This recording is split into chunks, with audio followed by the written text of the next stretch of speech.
बाबा साहब के विचारों और आदर्शों पर चलने वाले हमारे सभी साथी, हमारे अतिथि, संयोजक मंडल, जहाँ तक भी मेरी आवाज़ पहुँच रही हो, जितने भी लोग सुन पा रहे हो, सभी लोगों को नमो बुद्धाय और मेरा क्रांतिकारी जय भीम। मेरा नाम मधुलता है। मैं सहायक अध्यापक हूँ कुशीनगर में बेसिक विभाग में। मैं भी एक कहीं ना कहीं एक अभी वर्तमान समय में भी एक शोध छात्र हूँ। मैं भी एक छात्र हूँ, तो आप लोगों से मैं रिलेट कर सकती हूँ और रिलेट क्यों भी ना करूँ, क्योंकि हम भी एक छात्र रह चुके हैं। वर्तमान समय में रसायन विज्ञान में लखनऊ में बाबा साहब डॉक्टर भीमराव अंबेडकर यूनिवर्सिटी से मैं पीएचडी कर रही हूँ। थोड़ा सा उस पर पॉज लगा दिया है मैंने, क्योंकि मेरा बेसिक में हो गया था, तो इसी वजह से मुझे ज्वाइन करना पड़ा। छात्रों का जो संघर्ष होता है, छात्रों का जो जीवन होता है, हमने जिया है, हम बहुत अच्छे से समझ सकते हैं। क्योंकि बहुजन समाज से आती हूँ मैं और एक महिला हूँ, तो इस नाते भी संघर्ष को झेला मैंने। मूल रूप से मैं लखनऊ की रहने वाली हूँ। मेरा विवाह औरैया में हुआ है, जो पश्चिम है। कुछ लोगों ने सुना हो ना सुना हो, इटावा से सटा हुआ है, कानपुर बॉर्डर लगता है। औरैया पश्चिम एरिया है। तो चूँकि पश्चिम में रहते रहते 1.5 साल हो गए मेरी शादी को, तो समझ में आ रहा है कि पूर्वांचल से ज़्यादा विकसित है पश्चिम। आप में से बहुत लोगों का होगा ये मानना कि पश्चिम जो है हमारा उत्तर प्रदेश का जो एरिया, वो पूर्वांचल से कहीं ज़्यादा विकसित है। लेकिन परिवर्तन जो 10 साल पहले पूर्वांचल में मैंने देखा था, चूँकि मैंने कुशीनगर से ही बीएड किया हुआ है, पूर्वांचल से रिलेट कर सकती हूँ, तो परिवर्तन मैंने देखा है पिछले 10 सालों में। और अभी बहुत परिवर्तन है। इसको ही क्रांतिकारी परिवर्तन बोलते हैं कि पूर्वांचल के लोग, पश्चिम तो जागरूक हो चुका है, लेकिन पूर्वांचल अग्रसर है, जो बहुत ही सराहनीय है। क्योंकि जब मैंने अभी यहाँ पे ज्वाइन किया नियुक्ति के लिए, तो मैं बहुत अचंभित रह गई कि पूर्वांचल में भी लोग जागरूक हो रहे हैं, अम्बेडकरवादी हो रहे हैं, बाबा साहब को समझ रहे हैं। जय भीम। एक बार मैं चाहती हूँ कि सभी लोग मेरे साथ बोले जय भीम, जय भीम। जयकारा तो हम लगाते हैं जय भीम का, क्या होता है इसका मतलब जानते भी हो बहुत लोग। जय भीम का मतलब होता है डॉक्टर अंबेडकर की जय। डॉक्टर अंबेडकर की जय का मतलब है कि बाबा साहब के विचारों की जय, बाबा साहब के आदर्शों की जय, बाबा साहब के बनाए हुए संविधान की जय। अगर आप जयकारा लगाते हैं तो यही मतलब होता है ना उसका। पर क्या आप उस मतलब पे, उस बात पे खरे उतरते हैं? आजकल बहुत लोग जय भीम बोल रहे हैं, सुना होगा आपने, टीवी में न्यूज़ में देखा होगा। चित्र पे माला चढ़ा देते हैं, जय भीम बोल के निकल जाते हैं, लेकिन बाबा साहब के खिलाफ है। संविधान की धज्जियां उड़ाए जा रहे हैं, लेकिन जय भीम बोले जा रहे हैं। बाबा साहब ने हमें वोट देने का अधिकार दिया, पर कभी बाबा साहब ने सोचा था कि आज राजनीति में वोट बैंक कमाने का वो जरिया बन जाएंगे? बाबा साहब ने ऐसा कभी नहीं सोचा था।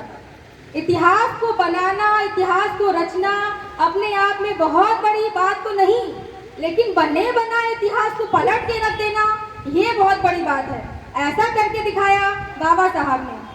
हम किसी बात पे ना गर्व करें, इस बात पे गर्व करें कि हम उस समाज में हैं, उस धरती पे पैदा हुए हैं, उस समाज में पैदा हुए हैं, उस देश में पैदा हुए हैं जहाँ ज्योतिबा फूले, सावित्रीबाई फूले, बाबा साहब, तथागत बुद्ध, पेरियार, संत गाडगे, संत रविदास, इन सब महापुरुषों ने जन्म लिया। उस धरती पे हमने जन्म लिया।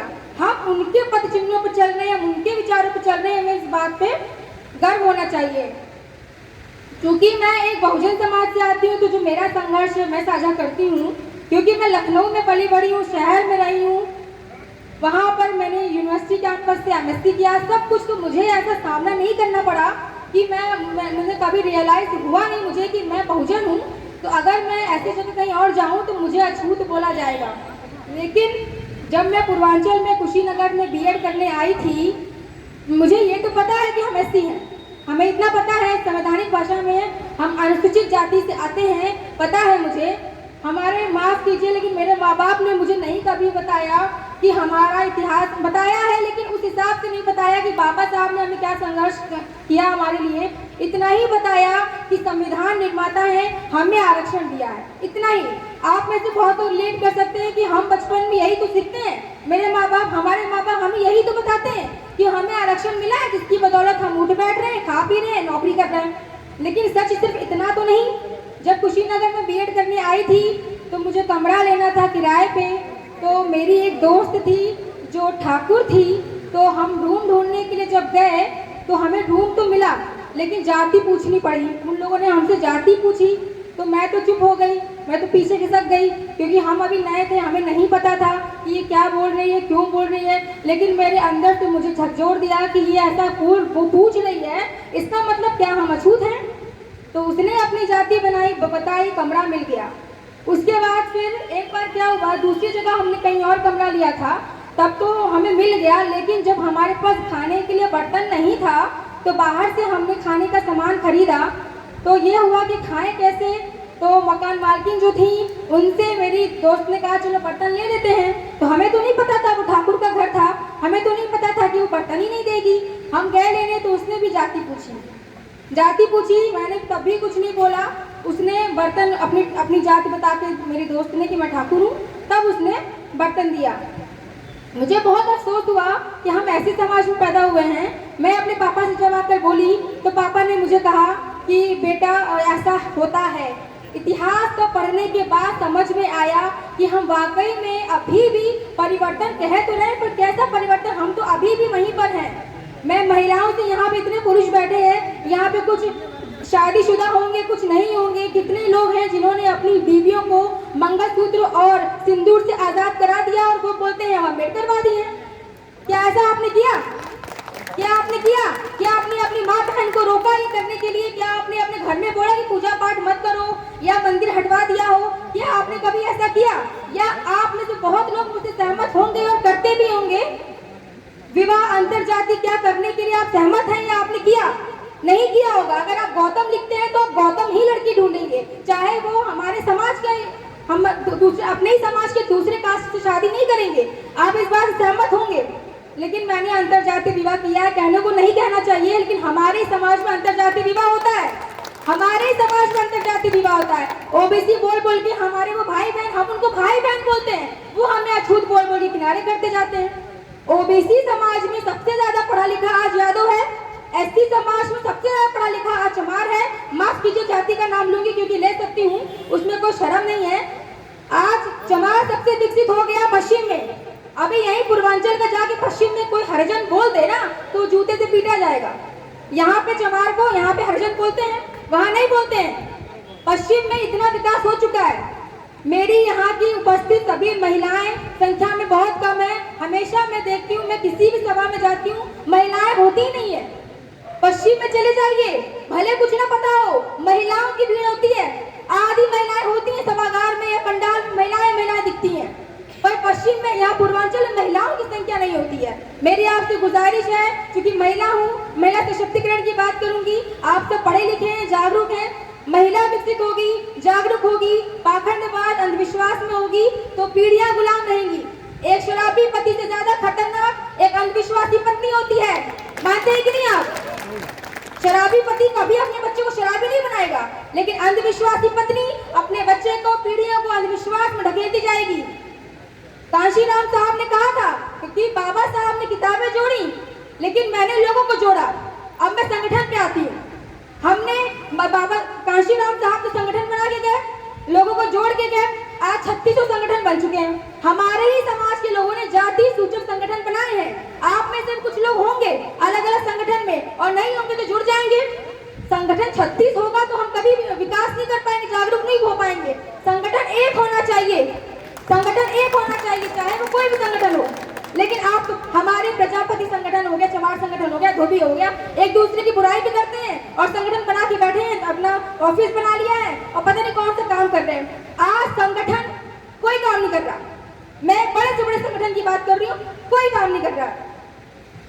समय का अभाव है, संगठन कोई काम नहीं कर रहा है। राजनीतिक जो पार्टियां होती है ना, संगठन उसी ढर्रे पे जा रहा है, जा रहा है कि नहीं जा रहा है?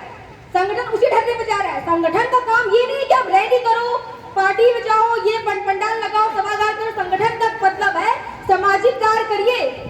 किसी भी समाज के विकास का पहली सीढ़ी है सामाजिक कार्य करिए।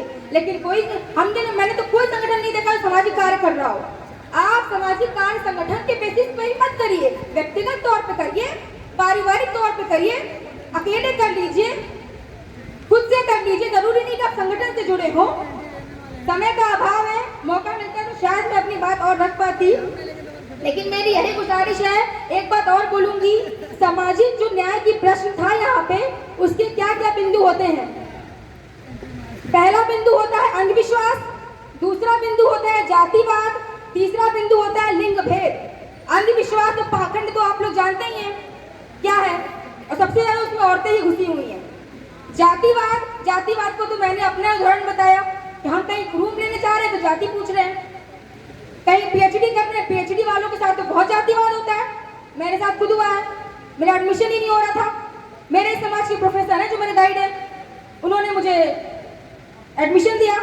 तो जातिवाद वहाँ है। लिंग भेद, भाई भारत पितृसत्तात्मक देश है, पुरुष प्रधान देश है। कब तक लिंग भेद यहाँ इतना ज्यादा है, और उसके ऊपर बहुजन समाज की महिलाओं को तो जातिगत लिंग भेद का सामना करना पड़ रहा है, जातिगत समस्याओं से जूझना पड़ रहा है। तो मेरा यही कहना है, और यहाँ पे कुछ होंगे जो इतिहास पढ़ते होंगे या पढ़ाएंगे या रुचि रखते होंगे लिखने में, तो मेरा ये सामाजिक न्याय का प्रश्न है, तो उसका एक सोल्यूशन मैं बता के जाऊंगी कि मैं तो इतिहास की नहीं हूँ, फिर भी मैं कोशिश करती हूँ कि मैं लोगों को ये बोल सकूँ कि तुम इतिहास पढ़ते लिखते हो तो थोड़ा लिखो। बहुत सारी नामी प्रसिद्ध यूनिवर्सिटीज हैं हमारे देश में, हमारे समाज के लोग जाके प्रोफेसर बन गए इतिहास के। क्या कर रहे हो प्रोफेसर बन के? अरे अपना इतिहास ही नहीं पढ़ रहे हो, अपने इतिहास के महापुरुषों को लिख ही नहीं रहे हो, क्या तुम प्रोफेसर बन गए हो? हमारे कितने महापुरुष हैं जिनके बारे में कोई जानता ही नहीं है, अरे उनको लिखो ना। खाली 70,000 की 1.5 लाख की तुम उठाओगे क्या? अरे उसको उनके बारे में लिखो, हम लोग भी तो पढ़े। नहीं लिख सकते हो तो सलाह दो, नहीं तब भी कर सकते हो तो किताबें खरीदो, जो लिखी हो तो उसको पढ़ो। तो मेरा यही सोल्यूशन है कि सामाजिक न्याय का प्रश्न है तो इतिहास आप भी लिखिए, दूसरों को बोलिए, लिंग भेद, अंधविश्वास, जातिवाद खत्म करिए। भाई देखो ये तो आपके हाथ में है, ऐसे मैं बोल के चली जाऊँ उससे कुछ नहीं होगा। आपको शुरुआत अपने परिवार से करिए, शुरुआत अपने परिवार से। किसी का मुंह फूल जाए, कोई गुस्सा हो जाए, अरे हो जाने दो। मेरे भी सास ससुर हो कभी कभी हो जाते हैं, मेरे माँ बाप तो है ही, ये क्या करती रहती है, पता नहीं कहाँ जाती रहती है, तो मुझे क्या फर्क पड़ता है। जब मैं समाज का प्रतिनिधित्व कर रही हूँ तो मैं समाज के साथ न्याय करूंगी, अन्याय नहीं करूंगी। मैं जब अपने आप को आईने में देखूं तो नजर मिला सकूं कि माँ कुछ बोल रही है, मैं कुछ कर रही हूँ। तो बस इतनी ही बातों से मैं विराम दूंगी अपनी बातों को, क्योंकि माफ कीजिए समय नहीं है, बोलने का और मन होता है। खैर मैं धन्यवाद देती हूँ आयोजक मंडल का। और मैं अचानक से, विजय कुमार भारती सर हैं मेरे साथ अध्यापक सिंगरौली में, अचानक से बोला, अचानक से आई हूँ, अचानक से खड़ी हो गई बोलने के लिए। मुझे आइडिया नहीं था, इतना सम्मान दिया, मुझे मंच पे बैठाया, मुझे सम्मानित किया। मैं सभी अतिथियों का अभिनंदन